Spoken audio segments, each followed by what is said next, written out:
Nagbabalik na naman tayo sa another episode ng online klase sa New Normal.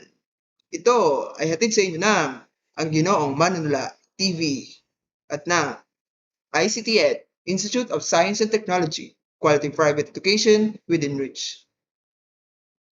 So, ang pag-aaral natin ngayong araw is about general mathematics. So, lesson 14 na tayo. So, solving exponential equations and inequalities. So, for this lesson, so ang focus muna natin is yung about dun sa pagsasolve ng exponential equations. Then, sa next episode, yung inequalities para hindi tayo naguguluhan. Okay? So, learning objectives of this lesson is to solve exponential equations and inequalities and solve problems involving exponential equations and inequalities. So, yun yung learning objectives ng lesson natin. So, before we go to solving exponential equations, so let's first identify which is the exponential equation of this example. So, letter A, so 49 equals 7 raised to x plus 1 power. So, kung mapapansin nyo, kapag sinabing exponential equation, di ba, it is an equation involving exponential expression. So, pag sinabing exponential expression, yung ating variable sa both sides, sa left and right, has or meron isa sa kanilang dalawa na may exponent sa kanilang may exponent na variable sa kanilang exponent. Okay? So, ibig sabihin, this letter A, it is a exponential equation since yung ating exponent is a variable. Tapos, isa lang yung ginamit nating variable. Then, meron tayong equal sign. Yan. So, it is a exponential equation even if C1 has, si x pala is may katabing numerical expression dun sa ating exponent.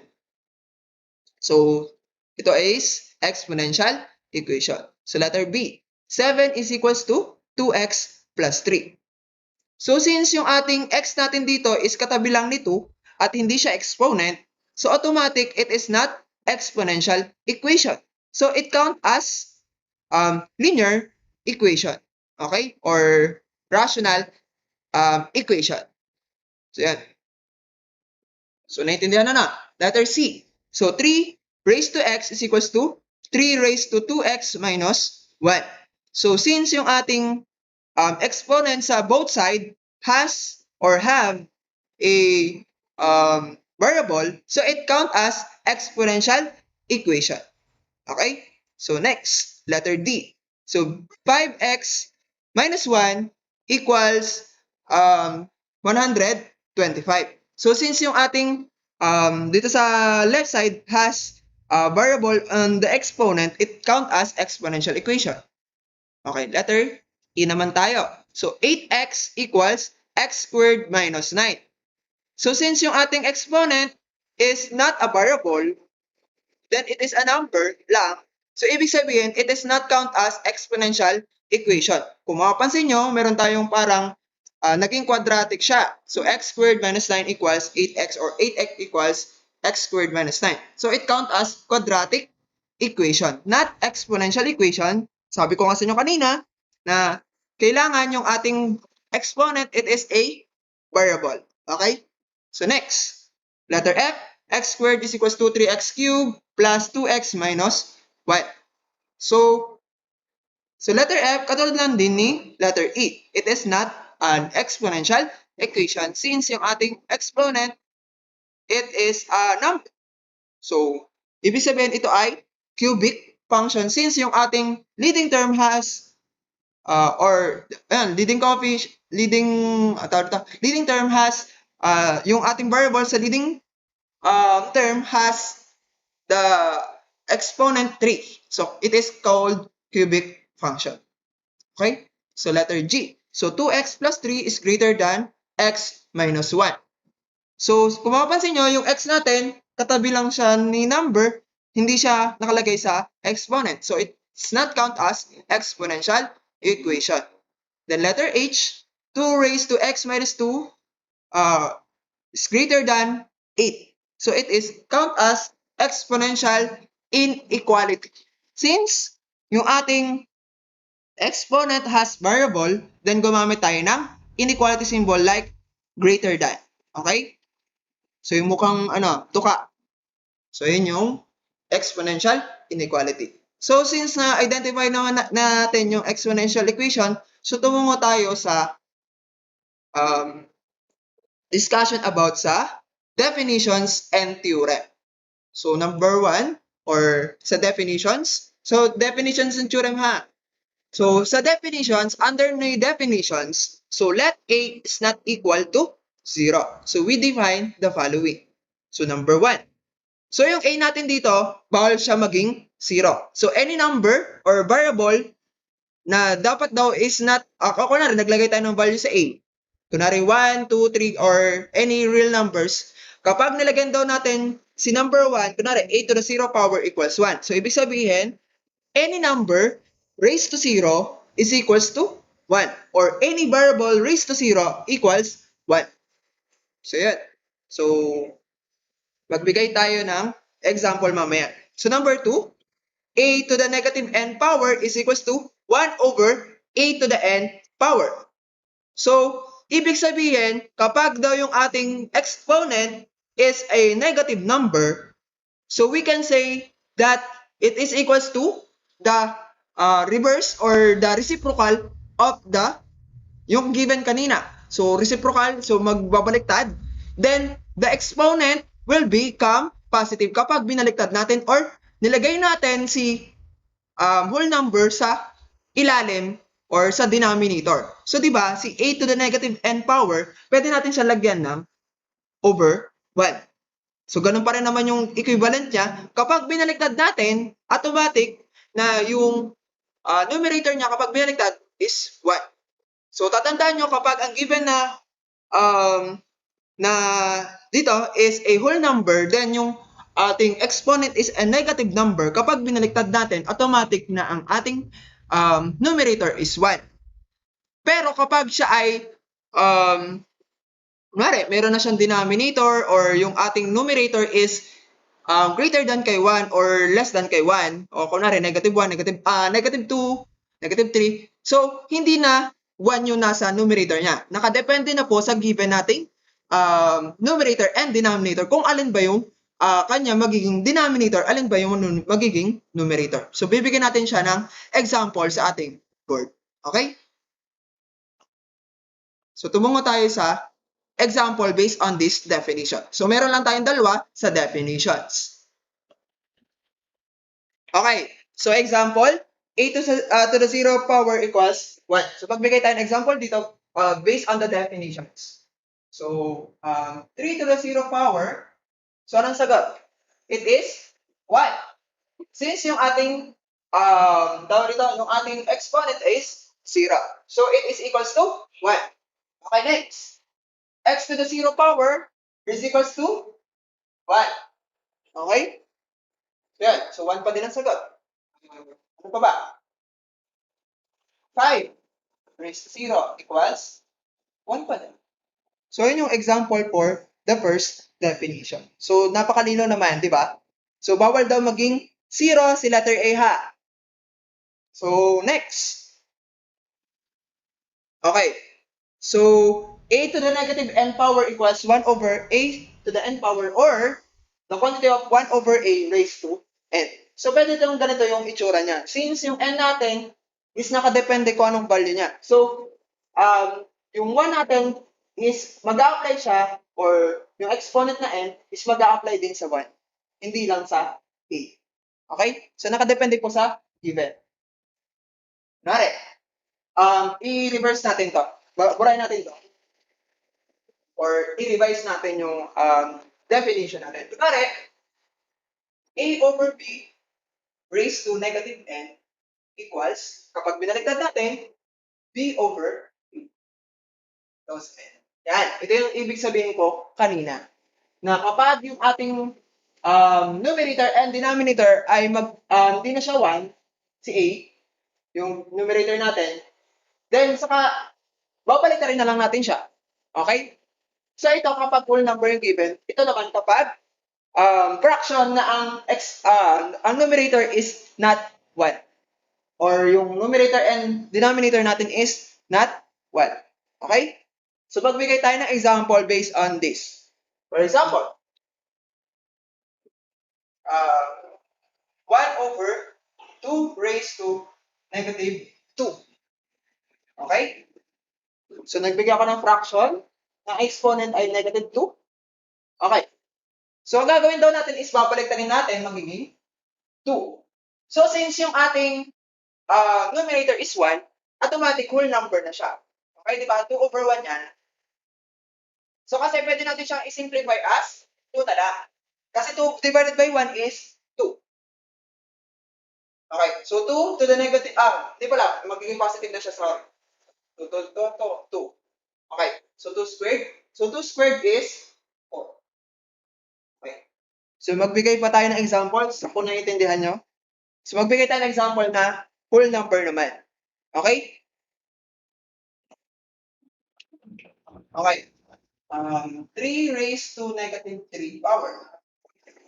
Okay? So, yan na. Negative na yung exponent natin, then whole number naman. So, para hindi kayo malito, lagyan nyo na ng over 1 dito. So, pag binaliktad nyo, magiging 1/3. Tapos, yung ating exponent magiging positive. So, 3. Then, kapag sinagutan natin siya, i-distribute natin yung exponent niya sa numerator and denominator natin. So, 1 cube is 1. Then, 3 cube is 3 times 3, 9 times 3 is 27. Lagyan natin dito nga. Pakita ko sa inyo ha. Yan. Dapat 1 cube over 3 cube. So, 1 over 27. So, yung exponent natin, siya yung magsasabi kung ilang beses mo itatanim sa kanyang sarili yung given na base natin, which is, kunwari, 3. So, 3 times 3, 9 times 3, 27. Kaya naging 1 over 27. So, nagigets nyo naman, di ba? Okay. So, 3 to ha, baka pagkamalan yung 5 yan. Yeah, 3. So, magbigay pa tayo ng another example. Okay. 4 over x raised to negative 2 power. So, ganun pa rin. Kahit variable siya, babalikan pa rin natin.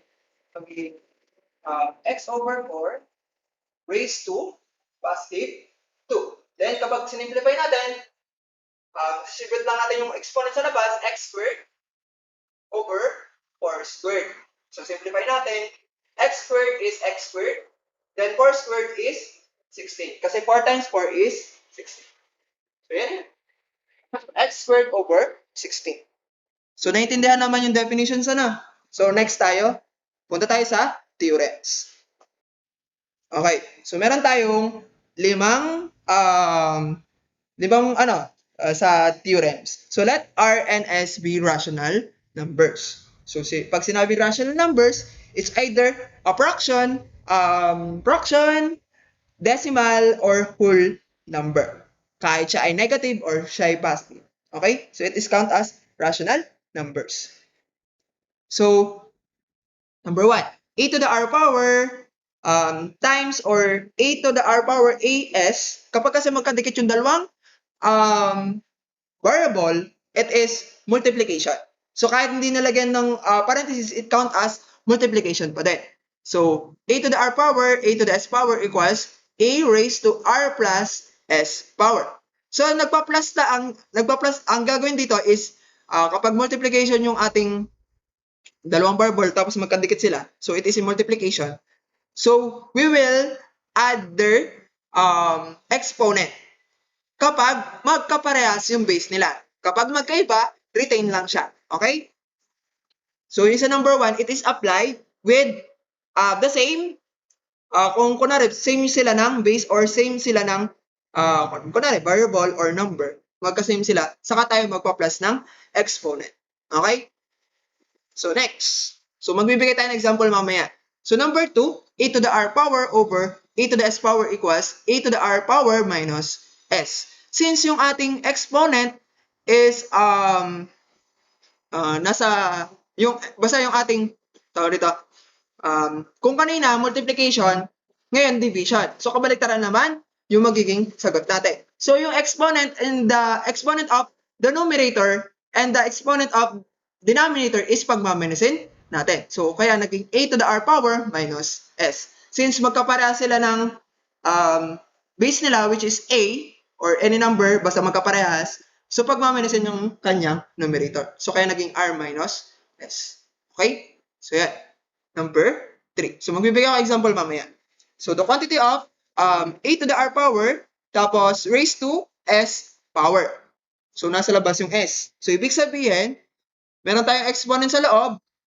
Ang gagawin natin kapag ganyan ang case, pag multiplyin lang natin yung kanyang exponent sa labas at saka exponent sa loob.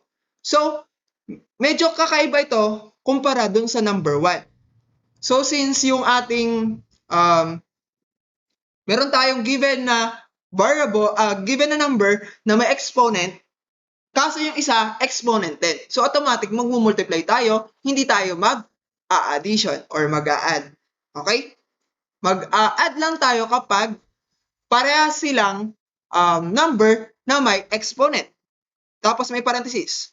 So, kunwari, the quantity of a to the r power times the quantity of a to the s power. So, yun yung a equals a raised to r plus 1, r plus s. Okay? So, yun yun. So, next, the quantity of ab, tapos raised to r naman. So, ito naman, wala siyang exponent. May exponent siya, 1, kaso hindi na siya sinusulat. Kaso, ang nangyari dito sa number 4, didistribute yung exponent sa labas sa kanyang nasa loob. Parang number 3 lang. Kaso, may exponent lang yung, may exponent lang or may value yung ating exponent doon sa number 3. Okay? So, next, number 5. So, halos magkakaparehas lang si 3, 4, and 5. Kaso, ang naging naman sa number 5 is meron tayong numerator and denominator. Okay? So, distribute mo lang from numerator and denominator yung exponent niya sa labas. Okay? So, a to the r power over b to the r power. Tapos, kung makakapansin nyo, yung a at b natin magkaiba siya. So, ibig sabihin, we can subtract their exponent since magkaiba yung kanilang bases. Okay? So, we can apply rule number 5 to rule number 2. Unless, yung value ng A at saka B natin is magkaparehas. Yun lang yan. So, magbigay tayo ng example based on this theorem. So, isa-isahin muna natin. So, para malinawan kayo. Okay. So, balikan natin yung kanina. A to the R power, tapos A to the S power equals A to the R plus S power. So, magbigay tayo ng example. So, example. X cubed, X squared. Yan. So, x cubed, x squared. So, ang gagawin natin, since yung ating base natin is magkaparehas, so, we will add their exponent. So, magiging x, kukopiahin mo yung base. Then, exponent, kukopiahin mo 3. Then, lalagay mo ng addition, sign, plus 2. So, magiging x raised to 5th power. Okay? So, yan. Next. Paano naman pag ganito? Yung sinasabi ko kanina. 3 squared times 3 to the 5th power. So, kaparehas ba ng gagawin natin dito sa first example dito?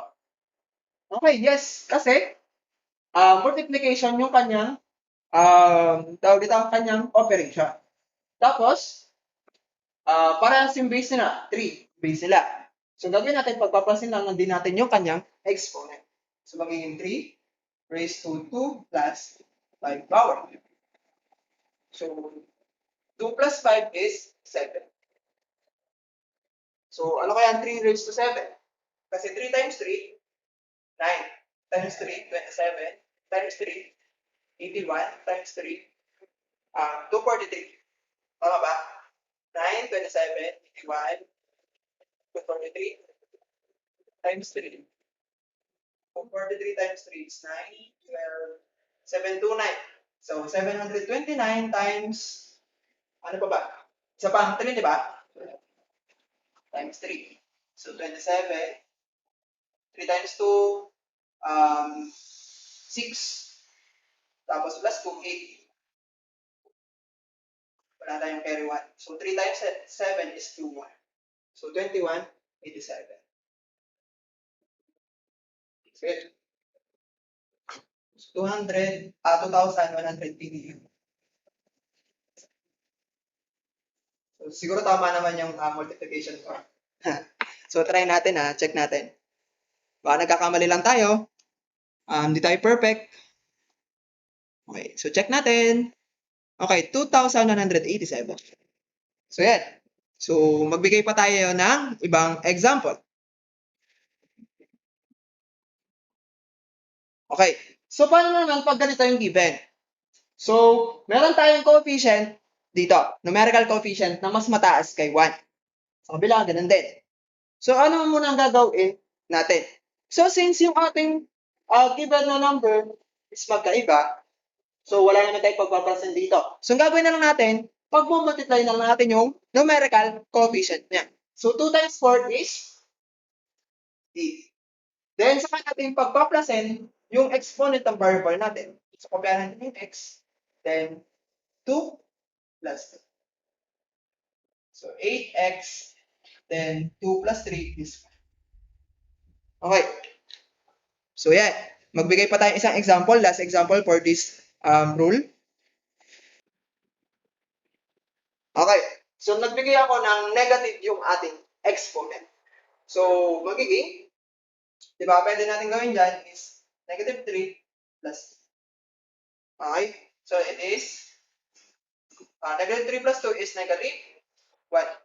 So, since yung ating exponent dito is negative 1, so pwede natin siya transfer as 1 over x raised to 1 power. Then, simplify natin 1 over x.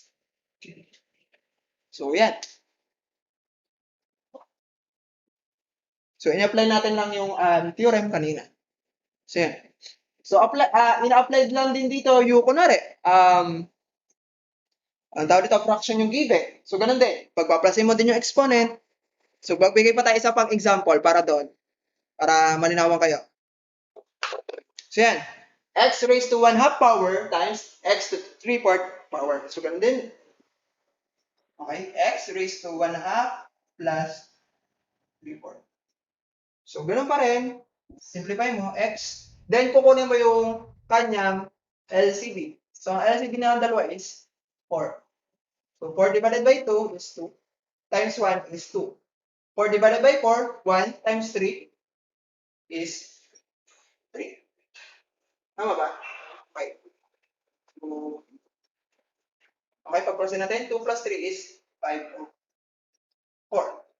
So, ito na yan. Or, x raised to 5 divided by 4 is 0.8. So, pwede yan. So, kunwari, hindi nyo na ma-compute. So, ginagawa, transfer mo siya as decimal 0.8. Pero para maging accurate siya, wag mo muna siyang i-translate into decimal. Kapag sakto lang, yung mga saktong or tumitigil yung kanyang decimal. Kunwari, 1 half, 0.5, di ba? 5 over 4, 0.8. Tama ba? Or 1.8 pala, rather. 1.8 pala, sorry. Kasi, I think, 1.2. Kagano ni sir? Kasi 5 divided by 4 is 1. Tapos, 10 divided by 4 is 2 pa rin. 25 pala, 1.25. Tama ba? Okay, 1.25. Yun na. Final na yun, 1.25. Sorry, sir. So, nagkamali na naman si sir. I'm not perfect. Pero, pag nirealize mo yung mali mo, yun, may tatama mo muna. So, yan. So, next tayong rule. So, tumatagal na yung discussion natin. So, next. Okay. So, ito yung example for this rule. So, x cubed over x squared. So, ganun pa rin. Kapag magkaparehas mo yung base, pagkakopyahin mo lang. Then, pagpamalisin mo naman yung kanyang exponent since it is a division. Or meron tayong fraction bar dito or pin code. So, pagpamalisin natin, given is 2, it is equals to x to the first power or x na lang siya. So, hindi na sinusulat yung 1 kapag ang exponent niya ay 1. So, next. 5 to the big power over 5 to the third power. So, Hindi muna natin siya isi-simplify. Kunwari, 5 to the power, kukunin natin yung value. So, gawin na natin, pag-financing na lang natin yung kanyang exponent. Kaysa mahirapan tayo mag-multiply, then ganun din naman ang kalalabasan na sagot. So, 5 to the 5th power is, 5 to the 5th power mali.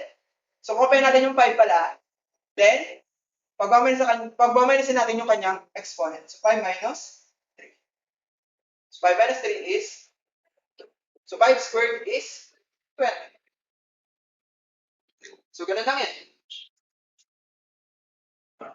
So, tapos kapag naging negative yung exponent, apply mo lang yung rule sa definition para makuha mo yung final answer niya. Okay? So, tumungo tayo sa next na theorem. Okay. So, a to the r power raised to s power. So, ganun pa rin. 3 exponent, lagyan mo dito sa exponent niya. So, 3 squared. So, 3 squared is 9. Then, x cubed. Kasi, didistribute mo lang itong 3 dito, magiging exponent ni x. Ito naman, magiging exponent ni 3. So, ganun lang yun sa a to the r power raised to s power. So, next. Okay. So, ito naman yung rule. The quantity of AB raised to r power. So, try natin dito. So, distribute natin yung exponent sa kanyang numerical coefficient at dito sa x natin. So, magiging 3 cubed, then x cubed. Then, simplify natin. 3 cubed is 3 times 3, 9 times 3 is 27. X cubed. So, next. Ganun pa rin. Distribute lang natin. 3 to the 4th power, x to the 4th power, y to the 4th power. So, since yung ating variable is magkaiba, we don't need to apply the theorem about dun sa pag nag-multiply tayo ng dalawang variable. Tapos, papaprasin natin ang kanyang exponent. So, hindi sila pwedeng pagprasin kasi yung kanyang variable is magkaiba or magkaiba yung products. So, simplify na lang natin. Sige, 3 to the 4th power. So, dahil yung 3 to the 3rd power is 27, itatimes na lang natin sa 3. So, 27 times 3 is 81. So, yun. Ganun lang kasimple yung rule natin. So, next. Okay, next. So, example, 3 over 2 raised to second power. So, distribute lang natin. So, 3 squared over 2 squared. So, 3 squared is 9. 2 squared is 4. So, pwede mo siya kunin yung equivalent niya sa decimal. Pero pwedeng hindi. Lalo-lalo na kung ito ay naka-lowest term. So, kunwari ay kapag i-graph mo lang siya, kunwari, function yung given, tapos na ganito yung answer mo. Saka mo siya i-convert sa decimal. Okay? So, another example tayo. X 3y. Yan. X over 3y raised to second power na natin. So, ganun pa rin. Distribute x squared over 3 squared y squared. Yan. Then, x squared. Then, over yan. 3 squared is 9. 5 squared. Ganun lang yun. So, ganun lang kasimple. Basta pag naging negative yung exponent, papalitarin mo, tapos mababago yung sign, magiging positive. Saka mo siya i-apply yung distribute natin yung exponent. So, yan. So, natapos na natin yung definition ng theorems. So, tumungo tayo sa ibang topic. Okay? Pero under pa rin ni lesson 14. So, bago tayo pumunta sa solving exponential equation, tumungo muna tayo dito sa one-to-one property of exponential function. So, if x of 1 is not equal to x of 2, then b raised to x of 1 is not equal to b raised to x sub 2. So, conversely, b to the x of 1 power equals b to the x squared, x sub 2, then x of 1 is equals to x sub 2. So, based dito, kapag yung base natin dito sa left side and the right side is magkaparehas, so we can say that x of 1 is equals to x of 2. Then kapag hindi sila magkaparehas, we can say that x of 1 is not equal to x of 2. So if ina-apply natin to sa exponential equation, ganun na mangyayari. So, kailangan, kapag nag-solve tayo ng exponential equation, is kailangan parehas yung base nila. Okay? So, tumungo na tayo sa solving exponential equation. So, example number 1, solve the equation 4 raised to x minus 1 is equals to 16 power. So, lagyan natin siya sa board para mas pakita ko sa inyo. So, sabi dito, kapag nag-solve tayo ng exponential equation, we need to get their same bases or kailangan parehas yung base nila. So, si 4 dapat kaparehas ng base ni 16. So, paano natin siya gagawin? So, tuturo ko sa inyo dito sa board natin. So, papakita ko sa inyo yung computation niya. So, yan. Okay. So, example number 1, 4 raised to x minus 1 power equals 16. So, hanapin natin yung base nilang parehas. Kailangan daw si 4 at saka si 16 ay parehas ng base. Okay. So, paano natin yung gagawin? So, hanap tayo ng number na pwedeng maging base is parehas. So, for example, 4. So, lalagyan natin siya ng exponent. So, mag-try tayo.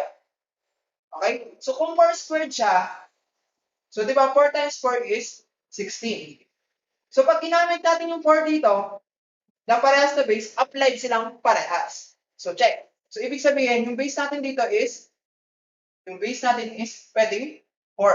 Next, nakadepende pa rin kasi sa exponential equation kung magkakaroon pa rin siya ng alternative solution. Kasi pwede natin i-apply, meron pa siguro, maaari kasing magkaroon ng, pwede natin i-apply sa both, pwede natin i-apply sa 4 or any number. Na basta, parehas yung base nila. Kasi magpo-produce lang din naman sila ng parehas na answer. Kahit magkaiba yung base na ginamit mo. Pero dapat, yung base na gagamitin natin dito is magkaparehas. Ibig sabihin ko, yung base natin na gagamitin, pwedeng 4 or pwedeng ibang number. Nakadepende po sa given. So, try natin. So, pinakamalapit sa 4 at saka 16 ay 2. Okay? So, 2 squared is 4. Okay. So, tama. Pwede. So, 16. Try natin si 3. So, 8. So, kulang pa. So, 2 times 2, 4 times 2, 8 ang sagot. Next, 2 to the 4th power. So, 2 to the 4th power is 2 times 2, 4 times 2, 8 times 2, 16. Okay. Ibig sabihin, yung base natin, possible na maging 4 or 2. So, maaaring ito yung pwede itong alternative solution or ito. So, pero try natin muna si 4. Okay? So, 4 muna natin gagamitin. So, tingnan natin yung kung magkaparehas nga ba sila ng sagot. Okay, burahin ko lang ito. So, gagawin daw natin is yung base natin is 4. Okay? So, exponential, wala tayong mababago. Kasi 4 raised to first power is 4 pa din. So, x minus 1. So, kahit hindi mo na times si 1 sa x minus 1 kasi, di ba, hindi na natin siya isinusulat. So, kahit hindi na siya i-multiply. Okay, next. Anong equivalent ni 16 kapag ang base ay 4? So, kanina, yun ay 4 squared. Okay. So, since yung ating 4, yung both side nila is parehas ng 4 or parehas na yung base, so kukunin natin yung kanyang exponent tsaka yung equal sign. So, ibababa natin yung kanyang exponent at tsaka, ayun, exponent nilang parehas. So, para makuha natin yung value ni x. So, maging x minus 1 equals, then yan, kunin mo na yung value ng x. So, si negative 1, pag nilipat mo, magiging plus 8. So, 2 plus 1 is, so x equals 3. So, pwede natin siya i-check. Check natin. So, check lang natin dito yung value ng x na nakuha natin. So, 4, x minus 1, okay, equals 16. Then, substitute natin yung x, 4 raised to 3 minus 1 equals 16. Lagyan natin question mark kasi hindi pa natin alam yung sagot. So, 4, 3 minus 1 is 2. Okay, so 4 squared is 16. So, ibig sabihin, yung ating nakuhang value ni x is tama. Since nagparehas yung both sides. So, naging 16 sila parehas. So, the final answer is 3. So, tama. So, itong checking is, ginagawa lang para ma-check natin kung tama ba yung value ng x na nakuha natin. So, kung sure naman kayo sa solution nyo at wala kayong errors sa solution, so tama yung ginawa nyo. Okay? So, magbigay tayo ng another example or another way pala to compute this exponential equation. So, yung sinasabi ko sa inyo na kanina na ang base natin ay 2. Okay? So, kung naiintindihan, tumunga tayo sa another way. Okay, so tumungo tayo dun sa another way ng pag-solve. So, ang base natin ay 2. Okay, so try natin. So, dahil dito ay checking So, checking natin yun. Okay, so try natin. So, what is the equivalent of 4 na ang base natin ay 2? Then, anong exponent kaya na gagamitin natin? So, based on dun sa kanina, ang exponent na gagamitin natin ay 2. Kapag naglagay tayo ng exponent na greater than kay 2, greater than kay 2, greater than kay 1, or kunwari, naging negative yung exponent natin, i-multiply natin siya dun sa kaninang exponent. So, ibig sabihin, kapag may bago, i-multiply natin dito sa nauna. So, ibig sabihin, 2 times x minus 1. Okay? Equals, so, ano yung equivalent ni 16? Dito ang gagamitin natin. Then, ang exponent natin is, ano kaya? 4. So, kailangan magkaparehas itong both side. Kapag hindi sila parehas, ibig sabihin, mali ang inyong computation. Pero kapag wala siyang possible na magkaparehas, ibig sabihin, we can solve or hindi natin pwedeng ma-solve yung kanyang exponential equation since yung both side can't be translated with same bases. Okay? So, we don't need to solve a exponential equation na hindi naman pala kayang pagparehasin yung kanyang bases. So, wag na nating ipilit ang hindi kaya. Okay? So, sa case natin, kaya naman dito. So, 2 times. So, dahil magkaparan sila, ibaba na natin para hindi tayo okay, equals 4. So, distribute natin, 2 times x is 2x. 2 times negative 1 is negative equals 4. So, 2x equals, so pag nilipat natin si negative sa kabila, magiging positive. So, 2x equals 6. Divide both sides by, so cancel out, x equals 3. Kasi 6 divided by 2 is, yan. Okay, so let's check.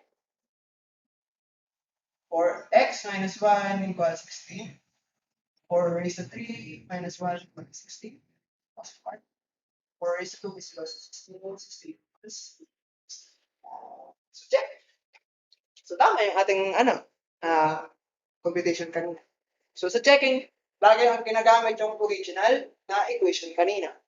Okay? So yan. So tumungo tayo sa another example. Di ba madali lang pag-solve?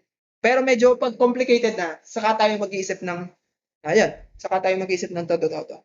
Okay? So next example tayo. So example number 2, solve the equation 1 over 125 raised to x minus 1 power equals 25 raised to x plus 3 power. So sa case natin dito sa example number 2, yung ating base natin is a fraction, then the other one is a whole number. So paano natin siya pagpaparehasin? Magkaiba nga sila. So pwede natin i-apply dito yung definitions and theorems. Okay? So, yun ang pag-aralan natin kanina. So, para magparehas lang yung kanyang bases. Okay? So, kailangan na i-apply natin yung definition and theorems na pinag-aralan natin kanina. So, pwede natin siyang i-apply sa exponential inequalities. Yung ginagawa natin dito sa exponential equation. Pero, may mga rules sila kapag ang pinag-uusapan ay yung base natin ay less than kay 1 or greater than kay 1. So, meron silang ginagawang kaiklobuhan. So, yan. So, dito muna tayo sa solving exponential equation bago tayo tumungo doon. Okay? So, solve natin sa board natin. Okay. So, i-try natin. So, paano gagawin natin para magkapareha silang magiging fraction or parehas ng whole number? So, gagawin natin, we can apply the definition number 2, which is yung ating a to the negative n power equals 1 over a to the n power. So kasi pwede natin siyang i-reverse. Kapag yung ating given na exponent is a positive, gagawin natin siyang negative kapag binaligtad natin. Okay? So, di ba yung kanina, a to the,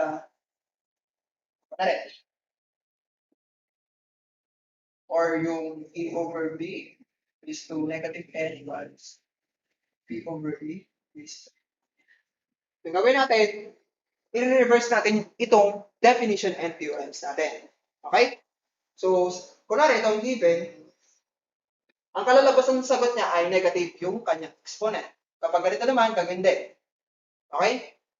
So, vice versa lang din niya naman. Okay. So, apply natin siya dito. So, meron tayong dalawang way. It's either, i-convert natin si 1 over 125 into whole number, or si 25 will be converted into fraction. So, meron tayong dalawang solution for this problem. So, try natin si whole number. Okay?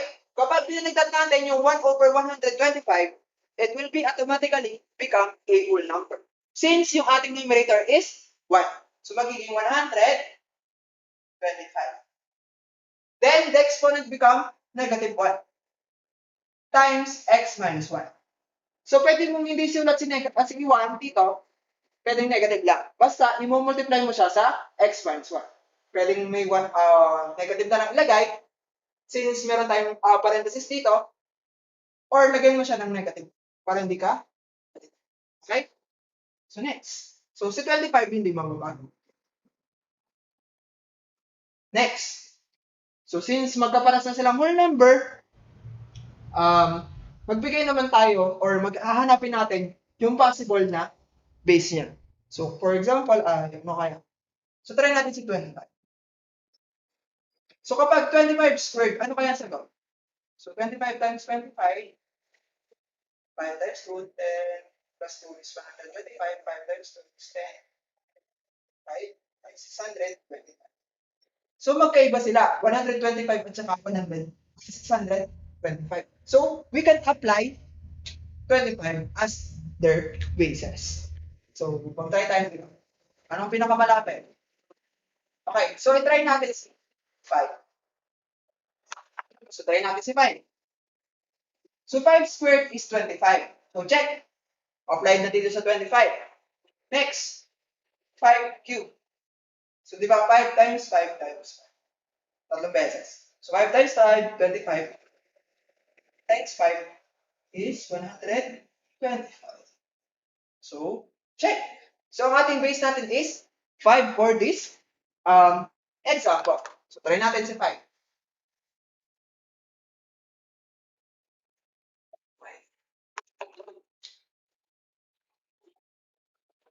Sorry, 5 pa lang. So, 5 na yung gagamitin natin. Okay? So, kanyang exponent is, di ba, 125 siya, di ba? Pwedeng 3 na. 3 na lagay natin dito.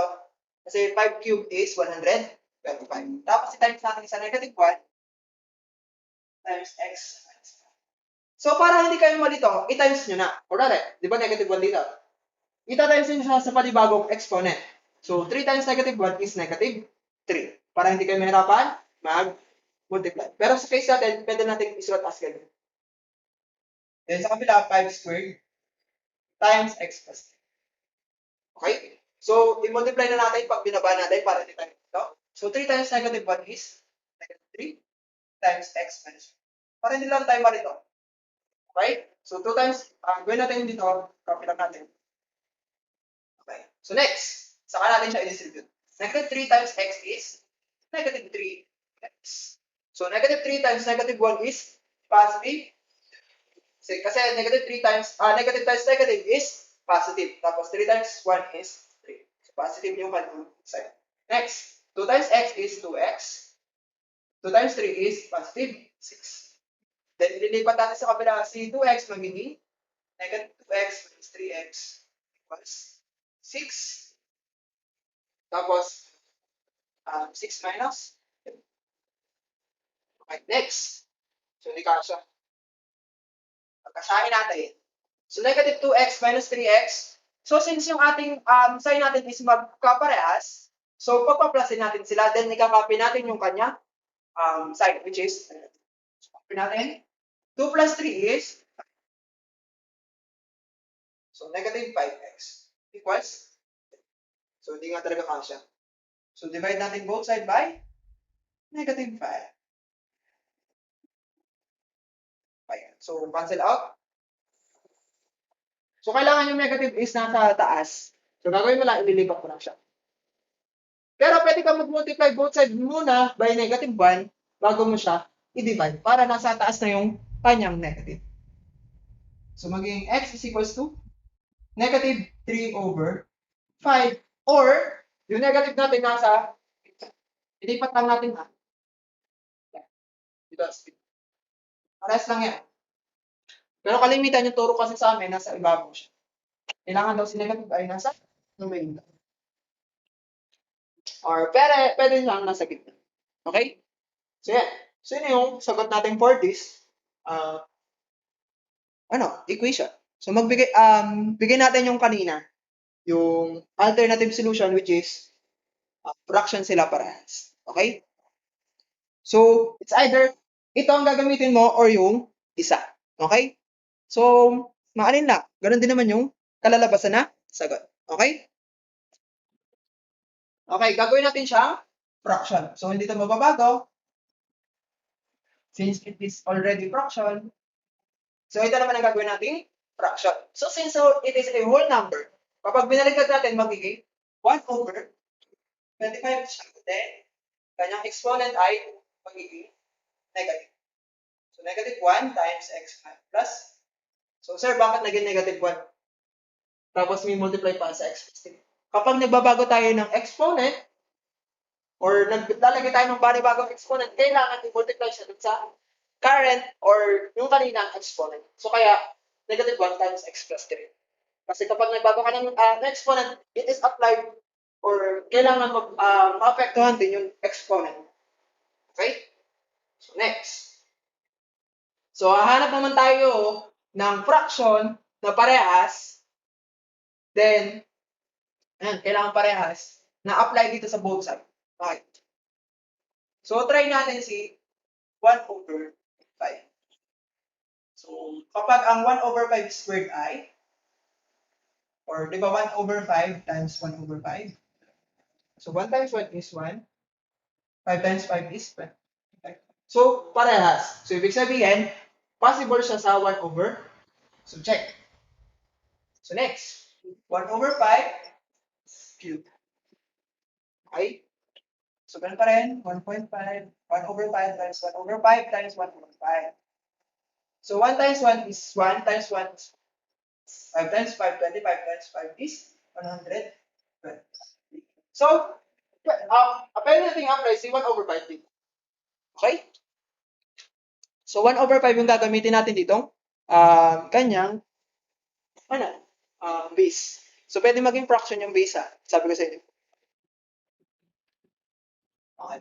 So, gagawin natin na dito ay 1 over 5 raised to, kapag 1 over 25, 3 times x minus 1. Tapos sa kabila is 1 over 5 raised to 2 times negative 1 times x. Yan. So, ibaba natin 3 times x minus 1. Tapos ito, i-multiply na natin kanina. I-multiply natin para hindi na tayo mahirapan. 2 times negative 1 is negative 2 times x. So, kung kanina, nandito yung negative dito, napupunta naman siya negative dito. Okay? So, try natin. So, 3 times x is 3x. 3 times negative 1 is negative 3.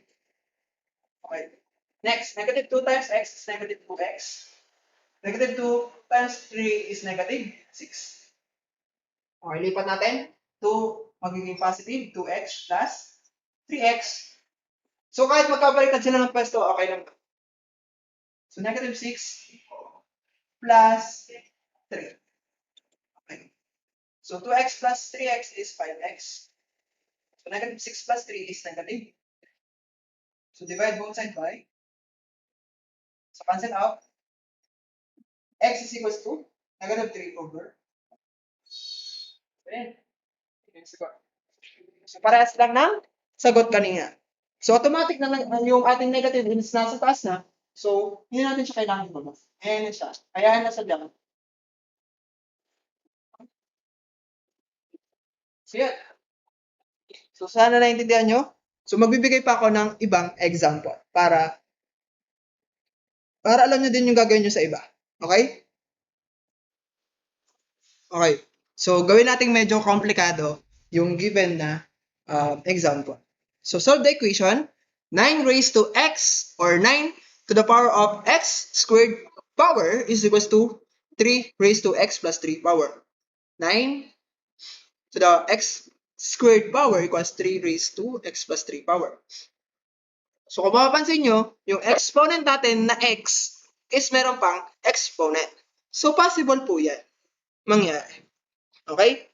So, ibig sabihin, yung exponential equation natin, basta meron siyang variable sa exponent natin, it is count as exponential equation. Kahit sabihin na yung ating exponent is count as or kapag sinolve natin is a quadratic equation. Pero nakadepende pa rin sa given natin. So, possible kasi hindi maging quadratic. So, itatry natin kung magiging quadratic yung ating value ni yung ating magiging solution. So, try natin siyang sagutan. Okay? Okay.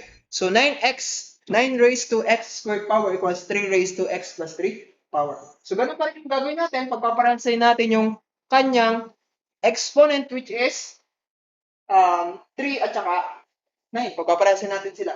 So, ano kayong pinakamalapit? Okay. So, try natin sa 3. So, 3 squared is 9. So, ibig sabihin, automatic na ang ating gagamitin natin dito is 3. Okay? So, try natin. So, 3 dito. Then, 2x squared, 2x squared equals 3 raised to x plus 3 power. So, ganun pa rin. Multiply lang natin. So, 2 times x squared is 2x squared. So, pwede yan. So, ano naman lang. So, 2x squared equals x plus 3.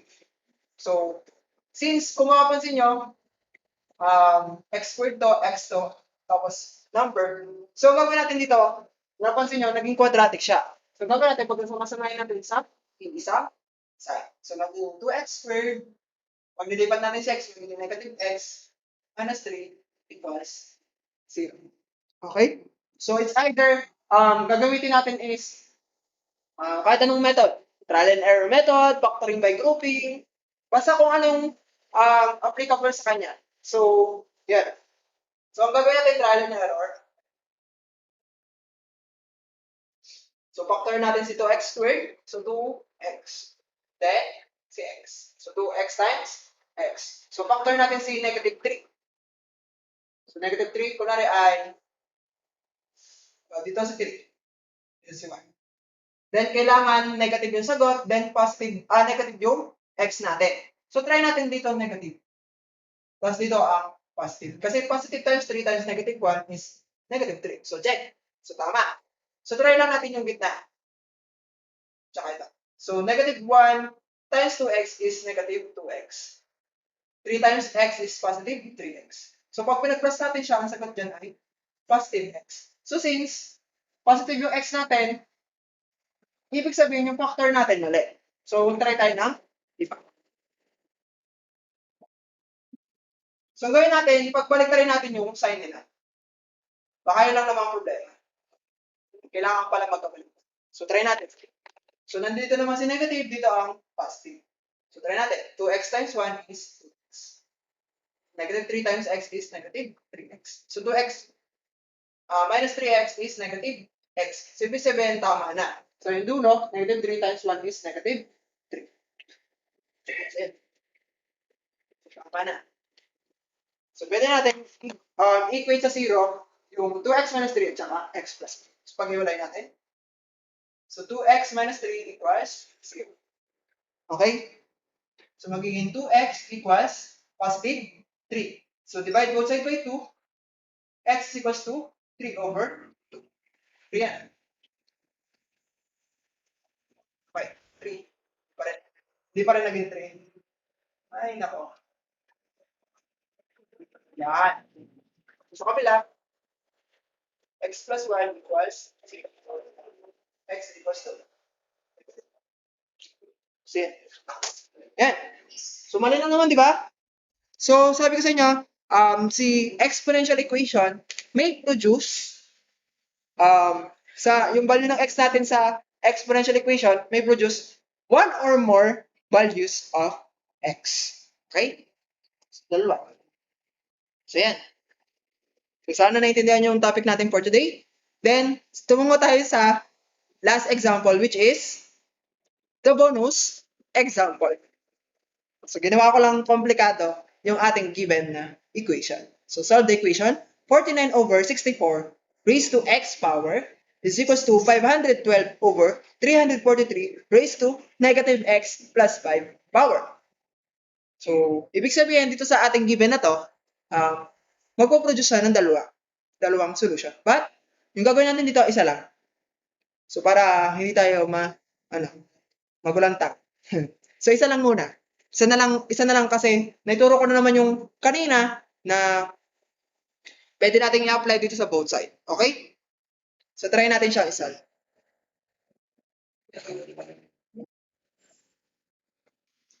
Okay? Sinulat ko lang sa board. So, ano kayang gagawin natin? So, hahanap tayo ng fraction na pwedeng i-apply natin dito at saka dito. Kung mapapansin nyo, yung numerator natin at denominator natin sa both side is magkaiba. Bakit? Kasi yung numerator is less than the denominator dito sa first fraction. Then the other one is mas mataas naman yung kanyang numerator kaysa denominator. So meron lang dalawang way para ma-solve to. So it's either gagawin mong mas mababa yung numerator kaysa denominator nito. So pagpaparehasan mo sila. Or ito ang babaliktarin mo sa halip na ito. Babaliktarin mo to para maging parehas, para maging greater than yung kanyang numerator kaysa denominator. Or gagawin mo siyang, ito ang babaliktarin mo, si 512, gagawin mo siyang mas mababa yung numerator kaysa denominator para magparehas lang dito. So, try natin na ito ang baliktarin natin, si 49 over 64. Kasi ganun din naman yung mangyayari or magiging kalalabasan ng sagot. So, try natin. So, 64 over 49. Tapos yung ating exponent magiging negative 1 times x. Dahil ito hindi magbabago, 512 over 343 raised to negative x plus. So next. So hanap naman tayo ng number or fraction na apply dito sa both sides. So try natin kaya, ano kaya ang pwede? So palagay. Okay. So try natin dito sa 64, si 8. Okay, the other one is si 49, ano kaya pinakamalapit? 7. So try natin. Kung 8 over 7 squared, diba? 8 over 7 times 8 over 7 is 8 times 8 is 64. 7 times 7 is 40. So tama. So pwede natin apply dito. So next, 8 over 7 raised to 3. So 8 over 7 times 8 over 7 times 8 over 7. So 8 times 8, 64. Times 8 is, 4 times 8 is 32. 8 times 6 is 48 plus 3 is 500. Over 7 times 7 is 49. Times 7 is 63. 7 times 4 is 28 plus 6 is 340. Okay. So, tama. So, ibig sabihin, we can apply 8 over 7 on this exponential function. So, try natin.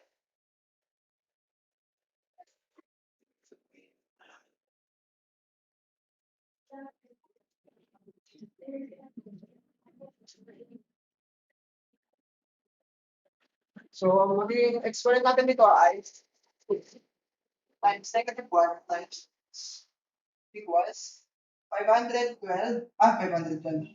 8 na pala dito.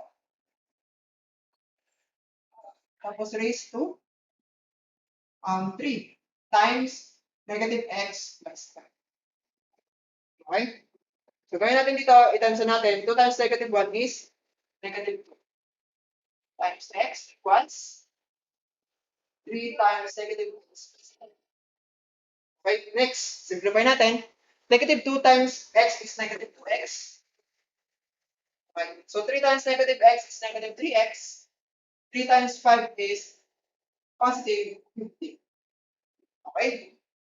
So next, ilipat natin si negative 3x dito, magiging 3x minus 2x equals 50. So 3x minus 2x is x equals. So yun, madali lang din. So naintindihan nyo naman na.